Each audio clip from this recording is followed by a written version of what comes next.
God, Ben, I freaking hate you. Why did you do that to me?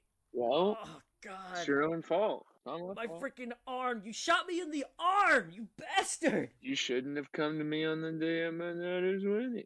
We were just having a good, fun conversation, and you shot me in the arm. But you came to me on the day of my daughter's wedding. Do you know how much that hospital bill was?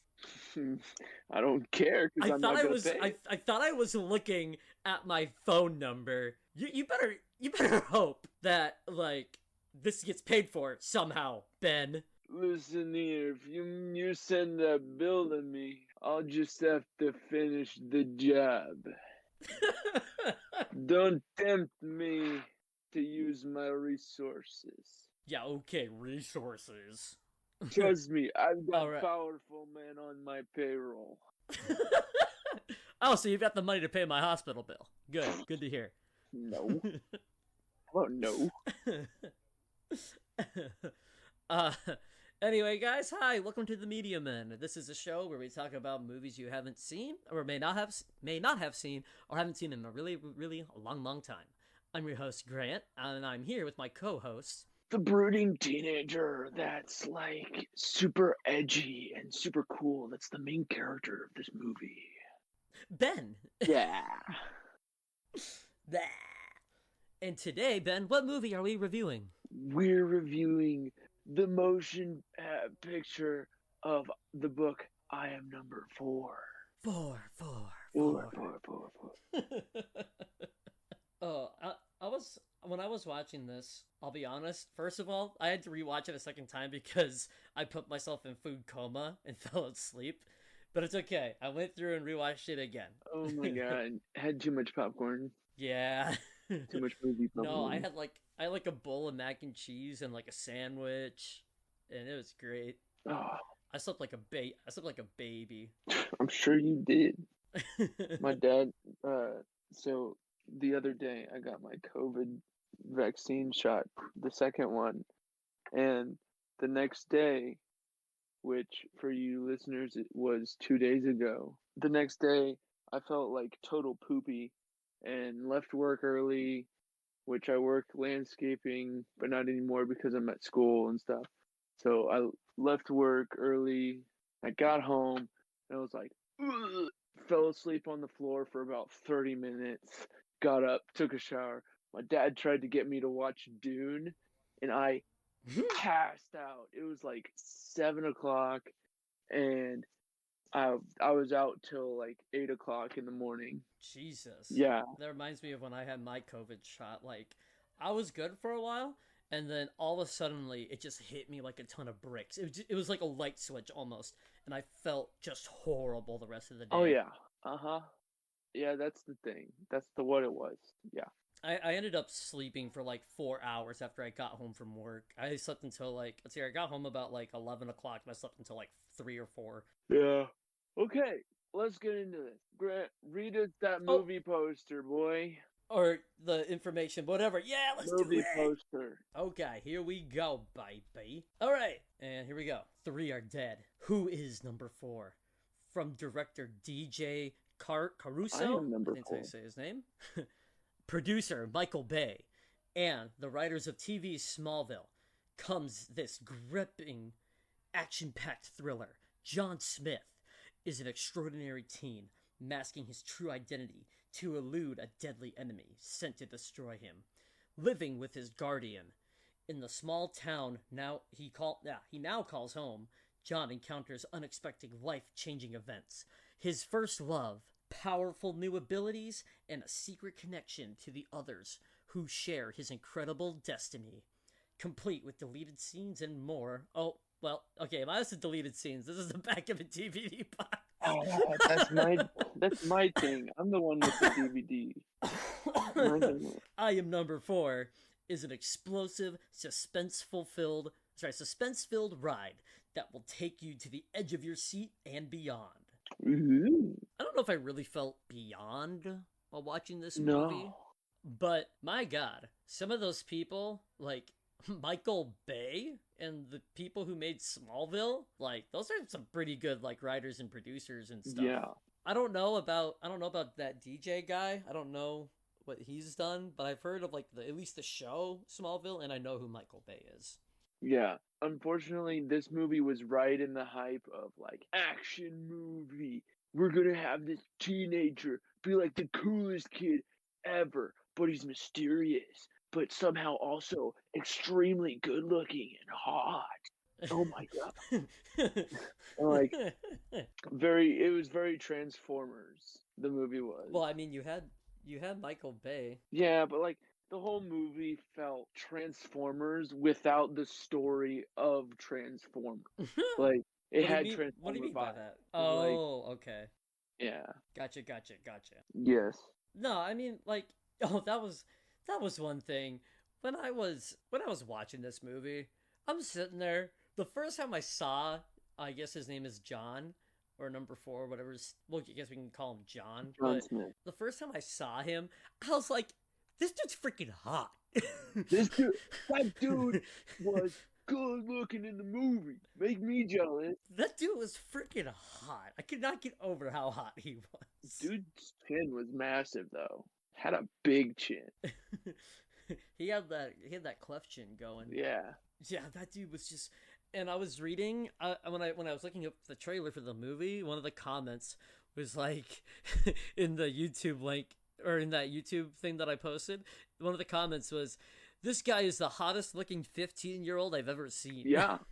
Cause he was probably like 22. I think he was in like his 20s when he. I kind of looked it up. I'm pretty sure he was in like his 20s because I was like, oh my god, this guy's way too good looking to be 15. Mm-hmm. Now the buddy though, like what's his name, Sam? Yeah. He looked. I could see him being like a high schooler, but that guy, no way, no way. Every quote unquote teenager character in this movie looked like they were at least in their 20s, except for Sam. But that's an exception because he was supposed to look like the scrawny nerd kid, like, I'm so weak. So they made him look a bit younger and a bit smaller than all the other people, all the other quote unquote teenagers. Mm-hmm. Mm-hmm.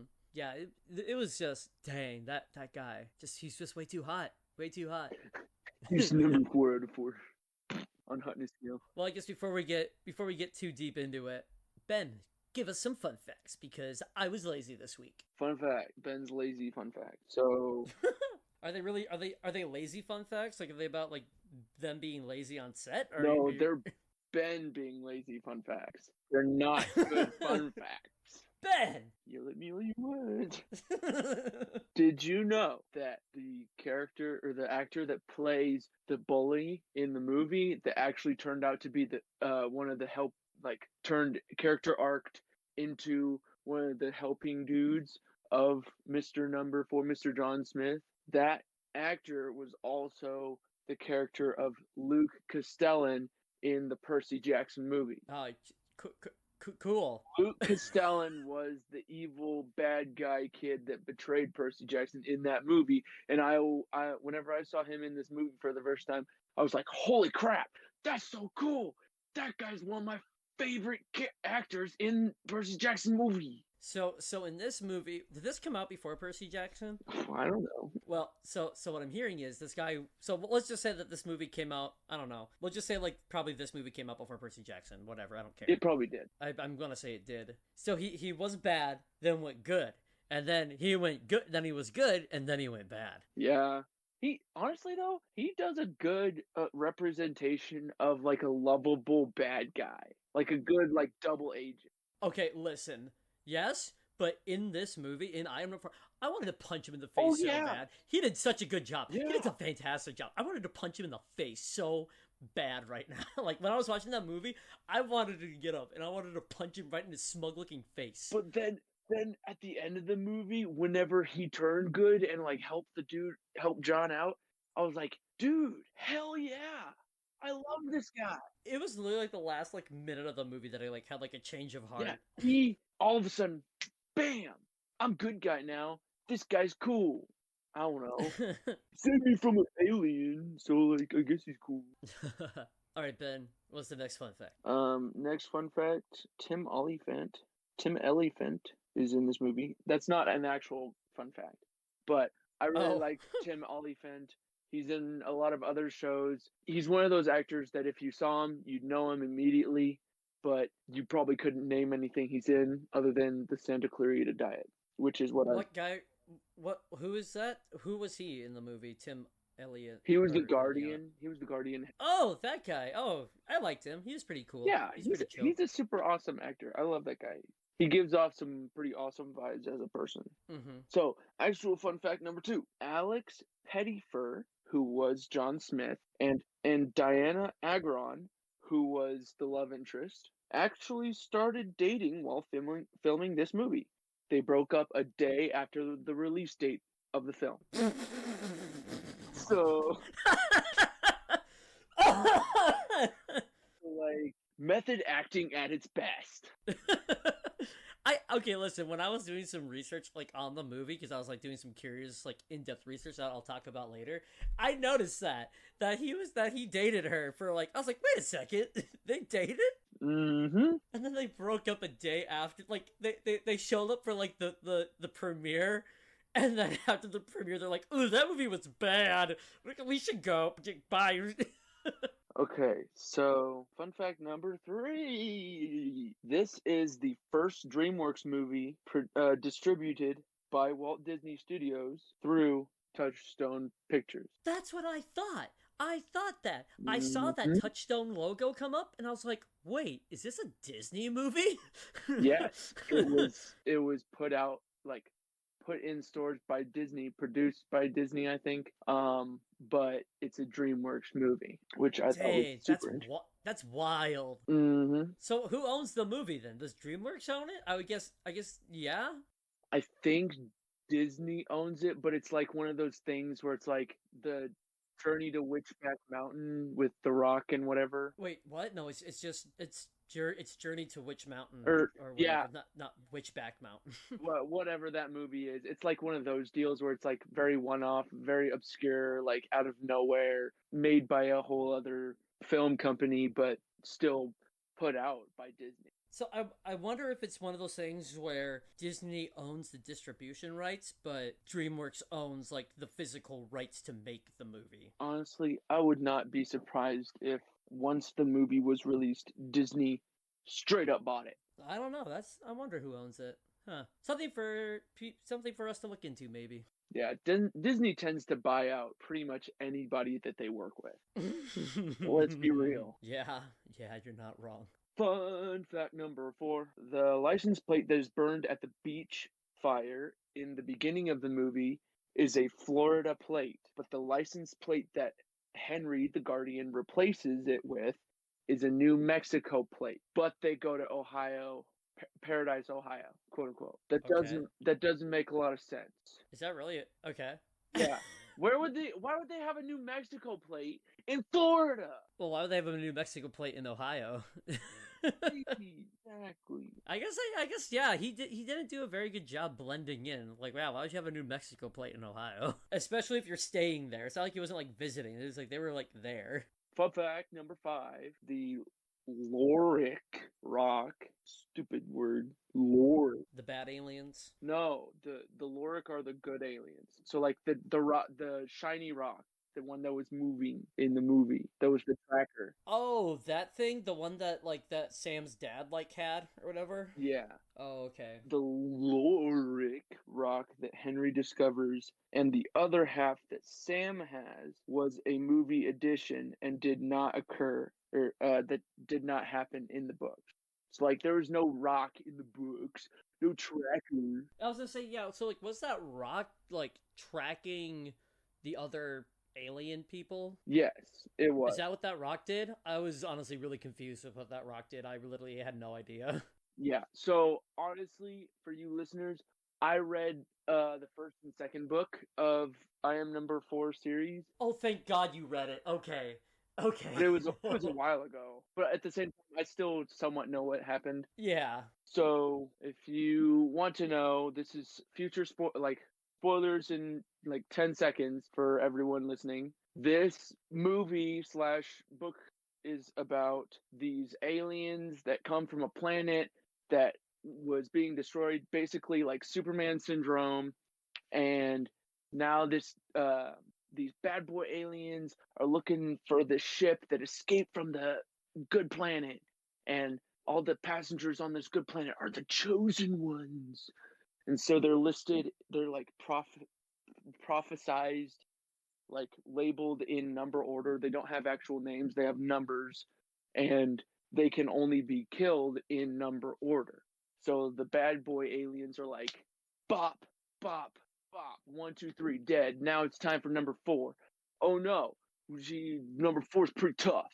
Number 4's got his powers, or AKA legacy, and now they have to. He has to face the odds and survive and save his old planet and become the good guy that everybody needs. Wait, doesn't mean I mean save his old? You mean save Earth? I guess isn't like one of those things like Earth is his new home Well, sort of thing. yes, but he's also trying to save his old Race, planet. his kind.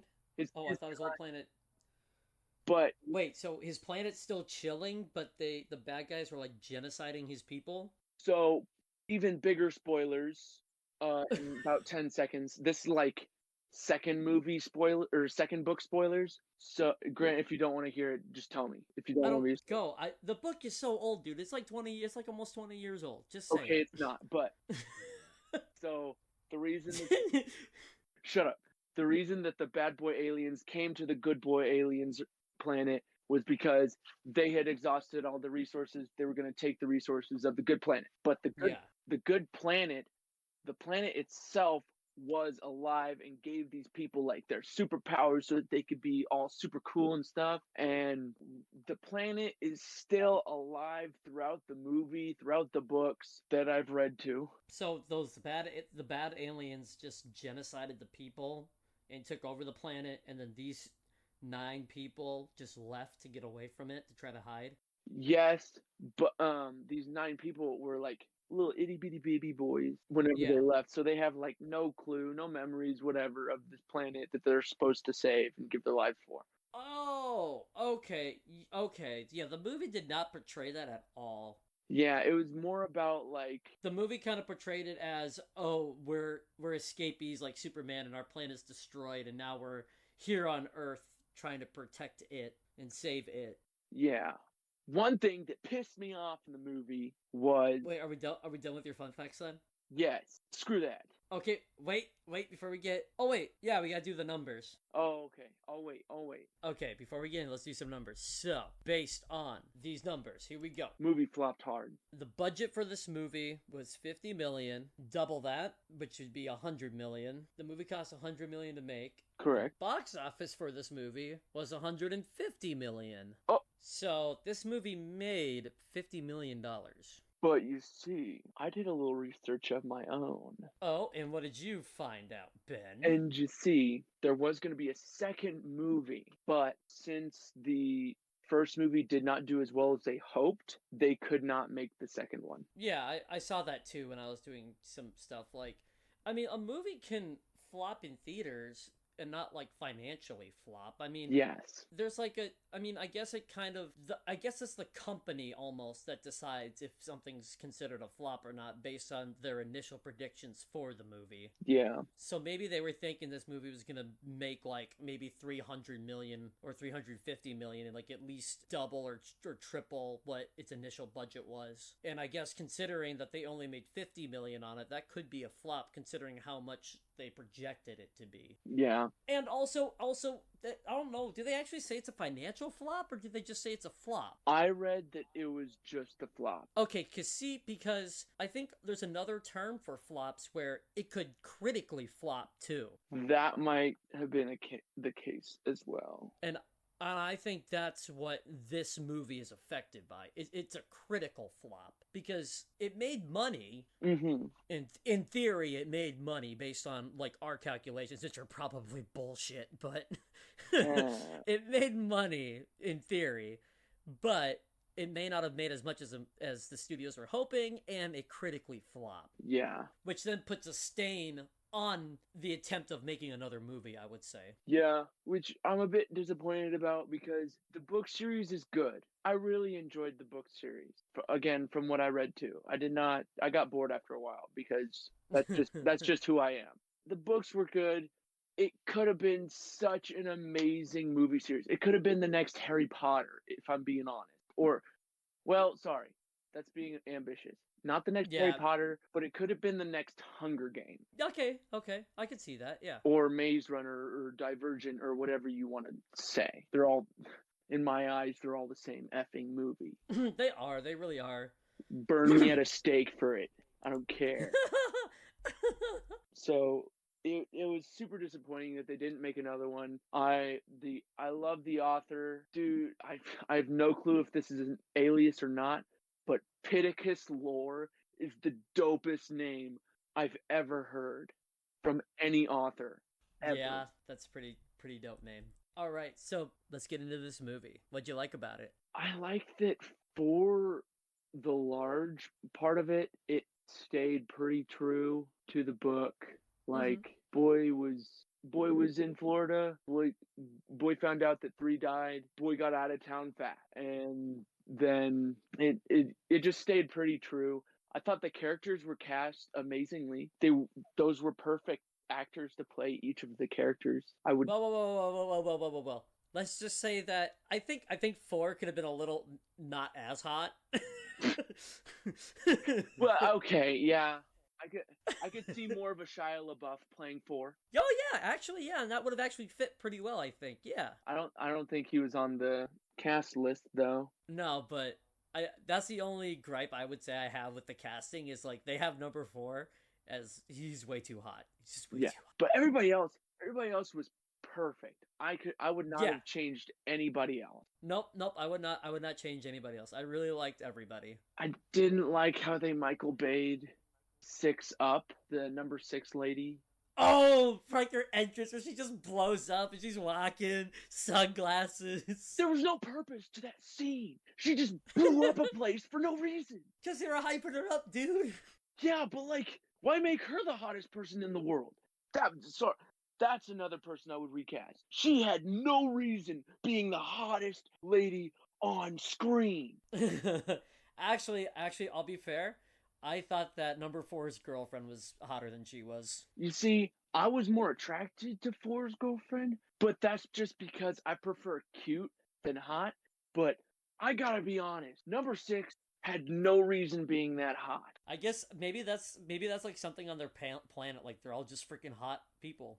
Yeah, and like she would do these weird like poses that would just purposefully like bring your eyes to her butt. Like whenever like Black Widow, Yes, like whenever she gets on the motorcycle, she'd purposefully stick out her butt so that you could get a full face of it. Bro, I should have watched this movie in 3D. Am I right?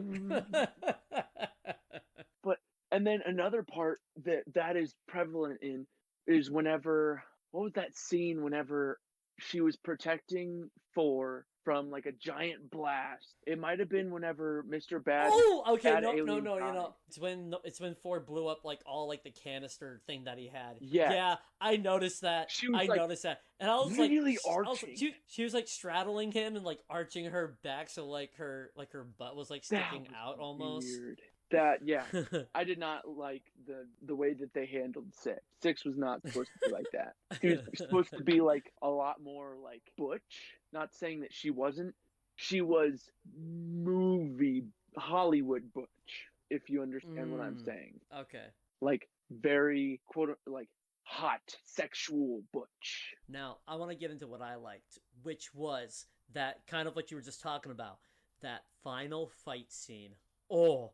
That final fight scene was pretty dope. It was amazing. The choreography, the like just the action and stuff, that was freaking amazing. And Six's powers, like how she used them, was freaking dope. Yes, her powers were always super cool. Right. It's just everything about that fight scene I loved. Like the rest of that movie was like meh, but that final fight scene that during the whole high school, oh my god. Mm-hmm. I loved it. It was beautiful. All right, let's take a couple seconds and appreciate Bernie Kosar. Who's that? Sorry, who's that? The dog. Okay. The dog. I have my own issues with the dog. But I loved him. I loved him. The dog was the dog was fantastic, but when I was like, I read like a little like synopsis of the book so I could kind of like understand because it's a Yes. book movie. So I read like a quick synopsis on like Wikipedia of it, and both it sounds like both in the book and in the movie, this dog just shows up. Mm-hmm. Yeah. He just shows up, and the dude's like, "Oh hey, I got a pet dog now." Anyways, Well, in the movie they kind of slowly introduced it well because, the dog was just trying to kill it, and he's like, "Hey, look, a lost dog. I'm gonna keep it now." but wait, the in the very beginning in Florida, whenever they were leaving, the dog was the lizard because it's a chimera. It can change into whatever. So it was the lizard that hitched a ride on the truck all the way to Ohio Paradise. And so I was, it was oh, is that following. what that was? Hmm. Oh, The okay. Because I was wondering why they were focusing on that lizard so much in that bit. And in the books it explains more about the dog. So chimeras are like the main companion of the Lurian people, and so Okay, so then how did the dog get there?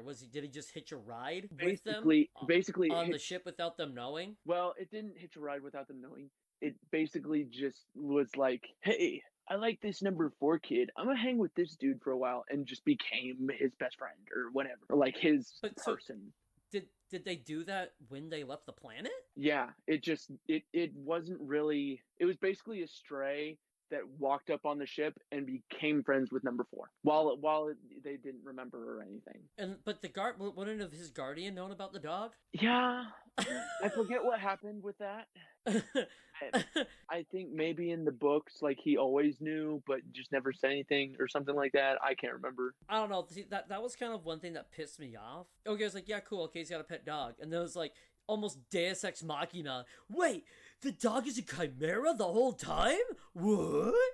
And I sat there when the dog started to change. I was like, what the hell? Where this is out of left field. Whenever he looked over at Sam and went, rah! I was like, just Dude, that made honestly this freaked me out a little pissed. bit. That honestly, yeah, dude. I actually low key, I was like almost teary eyed, like when the dog was like done fighting Yes. And the monster, and he like laid down and was like, "Oh my god, don't die, please." mhm, that dog was precious. All Also, right. dude, F number 4, dude, F him, man. So it's like, so Sam runs into the building, right, and he's like, "Dude, your dog's a chimera." And he's like, "What?" And then didn't they see the chimera fight like one of those alien things? They watched him fight him, right? Well, so an alien, like bad alien, came in through the window, and then right as it was about to like eat the face off of 4, Bernie Kosar, dog boy, came in, boom, sucker punch. Okay, so at the end of that fight scene, when they're all like outside of the building, they're just chilling or whatever. They don't even think about the dog. Yeah, Like, didn't the dog show up? I'm trying to remember what happened. Like, I was like, they are all out of the side of the building, and they're just chilling. And then oh no, wasn't it? It was at the end, right before they left. The dog just showed up, right? Was it like right at the end? yeah. Dog just sort of was like, "Yo, I'm here. I'm okay. It's okay." But that was like the next day, though, right? It wasn't that same night, right? Mm-hmm. Yeah, they It don't was even look for the sunrise. dog. They don't even look for the dog. They didn't Yeah, even go back for him. And then, like, when he just showed up, like, all limping and stuff, oh, he's like, "Oh, hey, buddy, what's up?" yeah. That was messed up. Didn't even go. I was like, okay, so this guy got saved by that chimera and didn't even think like for a second about till like the next day when the dog just showed up all limp and he's like, "Oh my god, what happened?" Yeah, I think they might have been running short on time or something like that. Dude, I'm sorry, but that low key pissed me off. Like that dog gave his life for you, or Yeah. that chimera, and you don't even think about it. It's like, Hmm. oh, thanks for saving my life. I'm gonna go fight these guys and not even like thank you. It's like, dude, what the hell? Since we're talking about things we don't like, I want to talk about things that I don't like because I actually care about this like story. Okay, minor thing to be upset about, but I am. Shut up. The thing with Four's powers, actually, he didn't need some woman to come in and protect him from the fire because with his light powers came heat control. So, girlfriend can get out of here. You don't need no He's an woman. independent man. He don't need no woman. Exactly. But Ben, if they didn't have her there, we would not have seen her arched back. We wouldn't have seen her amazing booty. I'm sorry, but booties are for pirates. Get out of Oh, here. snap! Hot take. Ben, chill. That was a hot take. Thing I didn't like about, or thing I didn't like number two was Sam's dad's story. Well, but that wasn't that the same in the book, though? Weren't they Kind of, similar? it was, but they really played him down. Sam's dad is mega hype in this like story. Mm-hmm. He was basically the ambassador of Earth to Oh. these Oh, like people. he... Oh. Yeah. Okay. Dude was much more important than they made him. And it pissed me off because that story, Sam's story, is one of my favorites. He's probably one of my favorite characters in the whole story. Yeah, because it kind of played him as, like, this, like, crazy, like, alien conspiracy dude. Which, I mean, like, I get it. He kind of is sort of his I mean, shtick. if you're looking from an outside perspective, then yeah, that's Yeah, what he would be considered. that's his shtick. That's his whole, like, thing. But whenever he's proven right, it's just sort of in the movie, it's like, oh, cool. I was proven right. F everybody that told me wrong. Didn't even talk a whole lot about his dad. Sure, they investigated stuff that he was working on, but like, there's so much to tell there. They could have focused a bit more on that Mm-hmm. instead of just, oh, he got disappeared by the bad Mm-hmm. people. Yeah, but he was also like the smartest dude ever. Mm-hmm. Yeah. I mean, Yeah. like, and kind of like speaking of like people's like stories in this movie, I really liked like number four's Guardian a lot. Like, yeah, he Mm-hmm. kind of came off as like a dick in the beginning, but then like kind of like later on, you kind of like understood where he was like coming from, and obviously it was pretty sad to watch him die, which really Yeah. sucked. I thought he was gonna get out of that. Yeah. Because I thought they would have killed him like kind of like a little bit before he got like stabbed, like when he was shooting around with like the guy in the basement. Yeah. I thought he was gonna die there, but then he's like, I thought the whole point of like him putting his hand there was like, oh, he stopped it. I was like, okay, cool, he stopped it with his hand, and he's just gonna be like all like hand limpy and stuff. But no, it like went through his hand and then through his heart. It was really lame how he died. Sorry. Now I've got burp. Benga burps. I mean, it was still a sad death, but I wish it was, I guess, a little more. Oh, like I guess I hate to say this like this, but I wish he died differently instead of just kind of, Died cooler. yeah, died cool. He just kind of put his hand in the way of the, and like the way they made it look like, I thought it was just his hand, and then it's like a little bit later, oh, it went through his hand and through his heart. It's like, oh, okay. Yeah. I apologize to everybody. I know I keep talking about this, the story of the book and everything like that. Well, no, that's reasonable because this is based off of that book, so that's Yeah. almost the standard you have to hold it to. Yeah. Grant his movie, like raw movie thoughts. I'm comparison, compare and contrast. In the book story, Henry, they give Henry so much more depth and so much, like, they make you feel for him, and he didn't choose to be a guardian. He was selected.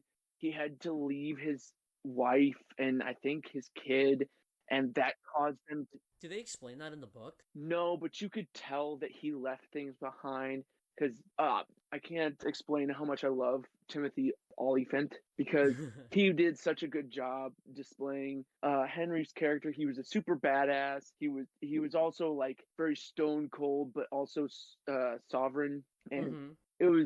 he did an amazing job. So you could tell that there was some things left behind that he really did not want to, and Yeah. so like in the story, it was like he was selected to go do this, which caused him to leave his wife and his, I think, kid, maybe not totally sure.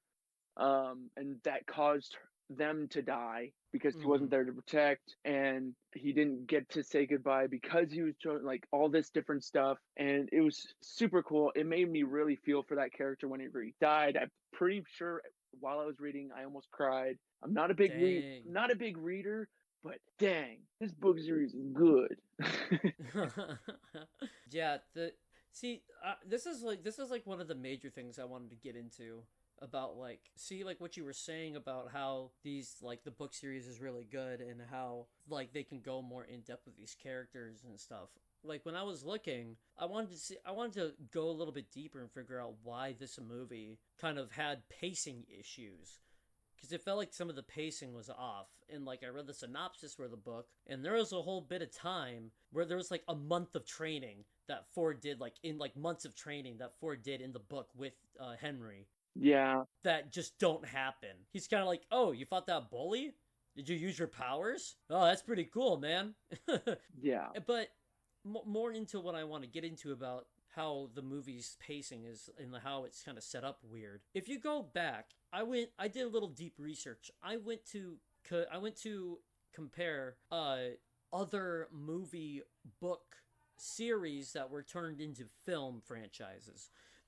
Movies like Harry Potter, The Hunger Games, Twilight, like a couple other ones I looked up. 50 Shades of Grey. Like all these book series, there's one thing in common where the book series that did really well compared to this one. You want to know what that is, Ben? Does it have something to do with pacing? No. The books had a solid conclusion, or like the last few books, especially for the Harry Potter one. I don't think for the other ones I mentioned, but for the Harry Potter one, at least most, if not all, the books, like for like the whole story, were out there. They were already made before the first movie was made. Now for this book series, the I Am Number 4 series or whatever it's called, this book came out. They made a movie from this book before the second book even came, before it was even released. Oh, hmm. And this lady Yeah. or guy or whoever wrote these books made like what, 6 or 7 of them? Mm-hmm. I think maybe 8, Or 8. See, something like that. I think that's the huge issue here, is that why this movie kind of flopped and had slight pacing issues, because they only had the one book to work off of. They couldn't like foreshadow things from other books. They couldn't do like a lot of things, I would think, to set up for other movies, or like extend some scenes maybe, because they didn't have all the resources there, unlike these other film franchises. They rushed it. I think they rushed it. I think if they waited to make this movie at least after the second book came out, I think it would have done a lot better. Yeah, they tried to, and the thing is, with Pittacus lore books, they don't really have a good conclusion like all the other book adaptations did, such as Harry Potter. It ends at year. With Hunger Games, it ends at the game, But or they maybe also a little leave it bit. open. But they leave it open. They leave stuff open to make another book. Correct. They leave enough to sort of branch out and come up with more ideas for the next book. I don't know. I'm guess like they left this one open. They left them to go find the other people, but I think again the issue is they didn't know, they couldn't foreshadow really anything because the second book didn't come out yet. They didn't know what to do. Yeah, They left it open. They left it very open, and again, like things just felt off. And I really wish they talked more about where they came from, the alien like stuff, because I was just kind of confused. It was like, oh, this bad alien killed all of our people. It's coming after you. By the way, you've got superpowers. It's like, hmm oh, okay. yeah. It's in the way I'm processing this is it's got like Ghost Rider syndrome with Nick Cage. Like that movie ended with him like saying "f you" to the devil and killing the big bad guy. Okay, then it right after that he just rode off into the desert, which is cool and all, but it leaves too much. It's too open. It you Yeah. you can't really find a good next point for that. Mm-hmm. With I mean, they did. I mean, yeah, they like left it open. I think like that's was like I didn't really like that ending. They just kind of left it's like, okay, you're gonna go search for them. it's Like too they up don't even for interpretation. they don't know, like it didn't say who, like which one they were gonna go after. They didn't have like a plan where to go. They're just like, let's just follow this rock. hmm They didn't have a plan on where to go because the writers didn't have a second Have a book. second book. They didn't have a second book. And like the thing with the second book is it starts with this young lady in Spain who something something something I forget 100% what happens, but she's in like a church. She's she becomes one of the sisters of the, or maybe it's a orphanage or something like that. But she becomes a nun. I Something like that. I can't 100% remember. If they wanted to, they could have just opened straight to there and cut to number 4 and number 6 being like, all right, we're going to Spain or something like that at a gas station or something. But at the same time, it wouldn't feel natural. Mm-hmm. Like, oh, you know what they could have done for the ending, I think? Hmm. They could have did like some sort of foreshadowing like right there at the end, like before they left. Oh, you know what they could have done? They could have like been setting her up or something.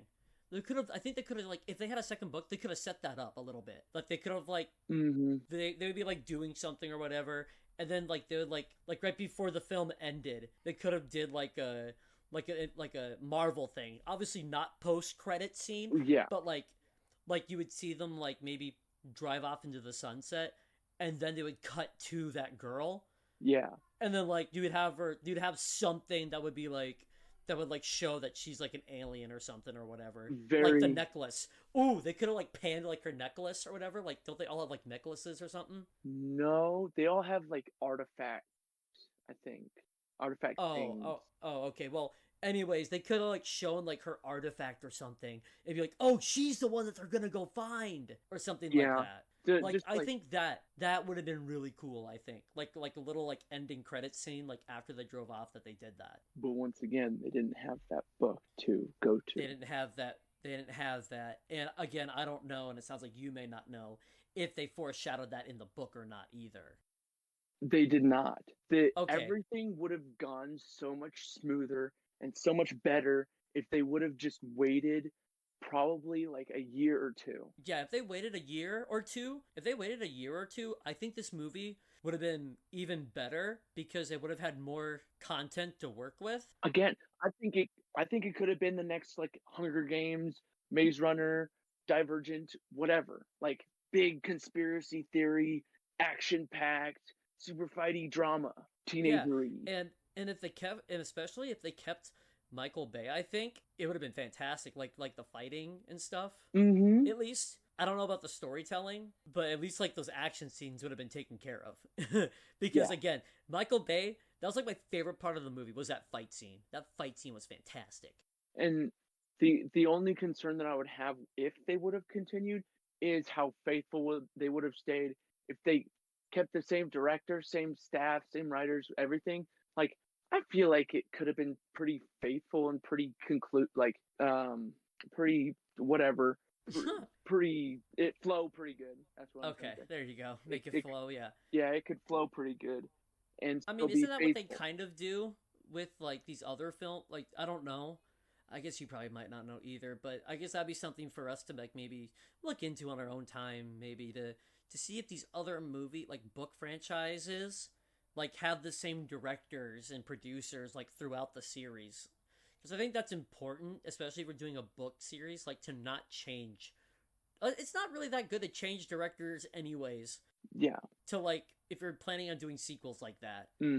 because if you do you lose the pacing of like what a director already kind of played out. Yeah, and you don't know his ideas, even if you do have whatever notes he takes, stuff like Like that. that was a problem. I think that was a problem with Star Wars where at least the new ones where they had JJ Abrams do the first one and then they had somebody else do the second one, or I guess JJ Abrams do 9, then they had somebody else do 10, and then they brought JJ Abrams back to do 11. Yeah, You've got like, I mean, more or less you've got two, I mean, I shouldn't say like two or three, but you have two directors that are almost fighting with each other on how they want to pace that movie. it comes with the territory, I should say. I mean, it also depends on how well you did as a director and if they liked you or not. Correct. But I mean, I guess overall, I guess like let's get back to this movie. Don't Yeah. want to get too deep up. But overall, I mean, I enjoyed the movie. The fight scene at the end really saved it. One of my favorite kind of epiphany moments I had in this movie was the girlfriend. What about her? I sat there. I sat there and I was watching this movie and she popped in. I was like, she looks familiar. I couldn't place my finger on it. I was like, she looks familiar. And then when I looked her up, I was like, oh my god, she was in Glee. Oh, That's why I didn't recognize her, because I've never seen Glee. I watched all of Glee. I was like, she looks so familiar. I could, and then once I saw it, I was like, oh my god, she was in Glee. That's where I know her from.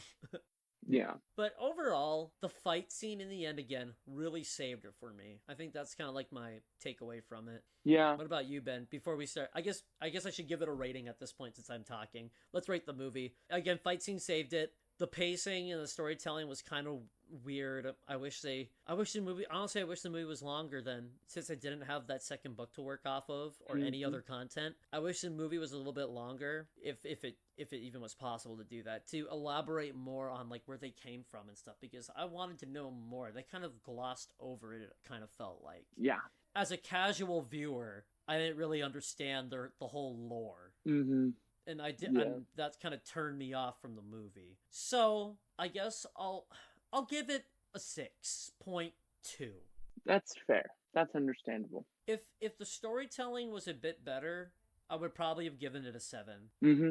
That's my only issue. The acting was fine. I like the acting. All of them were fine. I didn't have an issue overall with that. And the fight scene, again, amazing. It's just I did not like that pacing or storytelling. I didn't like it.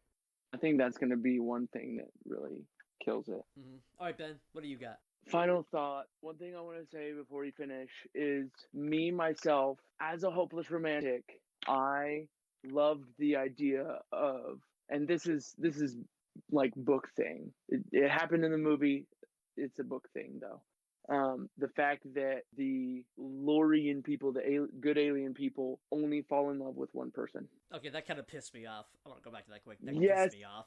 Yes, but at the same time, like being a that literally was out of nowhere. It was literally out of nowhere. It was out of left field. It was like, what? You want to stay because of a girl? Yeah. He's like, oh great, yeah. Oh yeah. By the way, you fall in love forever. It's like, oh what? It's like, yeah. Guess we gotta stay now. Yeah. They talk more about it in the book, but being a hopeless romantic, I was like, dude, hell yeah, go get. I wish I would have again. I wish I would have elaborated on that more too, because it wouldn't have felt again like just like almost like a stop sign. It's like, oh yeah, we can't leave because you're in love. Okay. Anyways, guess we gotta stay here. Oh yeah, you have this box that I'm not gonna tell you about until your powers are here, and then we're still not gonna talk about it. All right, Ben. What do you give this movie then? I feel like I have the opinion of book and movie and like me personally. Think of it as a film. Yeah, me personally, I would give this movie like a 7.2. Okay, respectable. Like I would watch this again. Like I know we just watched it. I would probably watch it again like tonight if I could. But at the same time, yeah, like I wouldn't have a problem watching it again. It's just I really just don't have any desire to, because it's just I wish they had a sequel for it. I wish they could have opened it up a little bit more. If it's a choice between like this movie and Magnificent Six. 7. No, 7. Still don't know it. Shut up. They all died. Yeah, if it was a choice between this movie and Magnificent Seven, I would probably go with this movie. Oh, I'm on the flip side. Oh, well, yeah. That's just who you are. Oh, shoot, I forgot. So, wow, first of all, thanks, Ben. Dick. What? That's just who you are. Oh, yeah. So this movie's average then for us is 6.7. How does that work? Oh, sorry, I thought 7.7. Sorry. Oh, no. All right, Ben. Well, I guess to close this out. Oh, before we close this out, favorite Hot actor. Wheel of the Week. That too, but favorite actor, and then Hot Wheel of the Week, quick. Me, Timothy Olyphant. Was that the Guardian? Mm-hmm. I know I said how much I love Percy Jackson guy, but I freaking love the heck out of Tim Olyphant. He's amazing. Amazing dude, amazing actor. I love that guy. I really liked the guy who played Sam. Yeah, he was good. I liked him. He was him. kind of funny. He was kind of quirky. I liked him a lot. He was some comic relief. I like that. Yeah. All right, Ben. Give us the Hot Wheel of the Week. Hot Wheel of the Week. It's funny because before we were recording this, I was playing Hot Wheels, the video game. So today I've got a 1984 Pontiac Firebird. Ooh. It is completely red, with the windshield, the back window, side windows, and two top sunroof that do not open, being tinted black. Not like, oh, you can't see through it black, but like you can tell it's tinted. And it's got classy Firebird on the front hood. It's got the little flippy headlights. Ooh, hello. Freaking Lightning McQueen. Ooh, flash me, or something like that. You remember that? That was funny. Yeah. And then it's got classy Hot Wheels logo on the side behind the rear tire. And it's got some old school rims, like something you'd see on like a generic Hot Wheel, but it looks classy on this thing because it's old school. And then it's just generic back underside. It's pretty plain car, but at the same time, like, it's a classical cool car. It's a Firebird, dude. It's Firebird, man. It's freaking what Smokey. It's what Smokey from Smoking. It's what. Oh, I guess no. It's what this Bandit. It's what Bandit drove in Smoking the Bandit. Exactly. Can't dog. I mean, not that. Not that exact. Not that model, but the same car. The same. It's a Firebird. Yeah. Can't dog. All right. I like that, Ben. I can't wait to post that on our Instagram. People are gonna love it. Should I keep it in the box or out of the box for the picture? I don't care what you do. Just to piss everybody off, I'm gonna take it out the box. It's like the rule number one not to do. All right. And before we officially close out, Ben, let's pick our movie for next week. Give me a number 1 through 13. 7. Oh, I'm excited about this one. What? All right. So here's your hint. Here's a hint for everybody at home. Submarine. Atlantis. No. League of Extraordinary. No, wait, no. It's Watch. No. Yeah, League of Extraordinary Men when they go on Captain Nemo's boat. No. And I was honestly I thought you were about to say 20,000 Leagues Under the Sea. I don't know that movie. What? It was a book with a movie adaptation.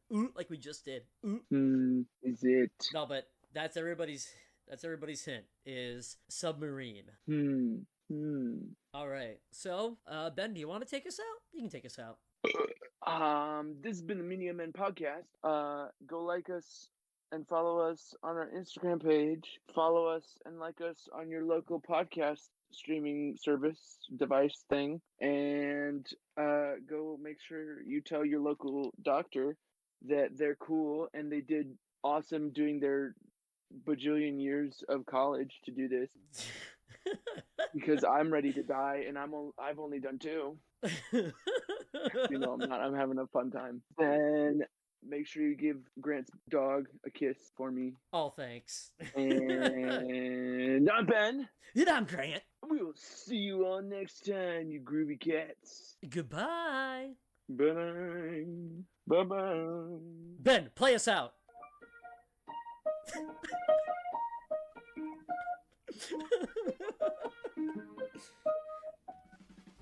That was Firefly. I'll be there till 10.